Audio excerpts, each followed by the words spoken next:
теперь я хотел бы показать пару наших, это не все, а некоторые из наших цікавосток, які собрала дыяспора за столькі гадоў. Першая, гэта як бы бібліятэка, названая Францішка Скарыны. Гэтыя старонкі з Бібліі былі надрукаваныя самім Францішкам Скарынай. Бібліі са Старого Запавета, кніга первая, Царство. Бо Скарына, вядома, Біблія сама была па-царкоўна-славянску, а ўжо Францішк Скарына на старабеларускай каментарыі рабіў. На старабеларускай у нас ёсць статут Вялікае княства Літоўскага на старабеларускай мове. Гэты статут быў надрукаваны у 1594 годзе.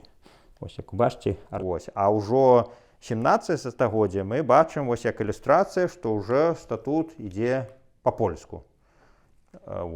А тут уже цікава, гэта 19 стагоддзя, той самы статут уже перакладзены на расейскую мову. Гэта ўжо статут, прычым з польскай, для яго імператарскае велічества, быў перакладзены ў 1811 годзе, уже статут стаў па-расейску. Я гэта нават калісьці ў юрыдычнай школе вывучаў гэтыя статуты, так што мне яшчэ прафесійны інтарэс ёсць. Але, канешне, гэта дакранаешся да гісторыі, яго проста бачыш, так, як вылазіць, гэта жывая гісторыя. Гэта таксама цікава, паказана, наколькі мультыкультурная была Беларусь тады. Гэта татарскі тэфсір, які напісаны арабіцай па-беларуску. Это Коран, які напісаны на арабскай мове, а гэтыя паралельныя радкі напісаны па-беларуску, але арабіцай.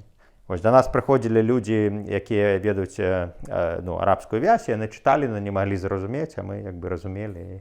Было не проста зразумець, это вядома, бо гэта кніга з 1725 года. Это беларускія татары, яны пісалі па-беларуску арабіцай.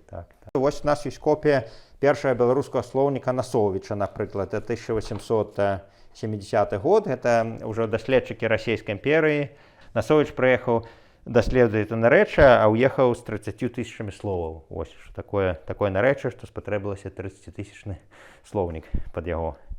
У Санкт-Петербурзе быў ён выдадзены ў 1870 годзе, лічыцца ўжо першым слоўнікам сучаснай беларускай мовы.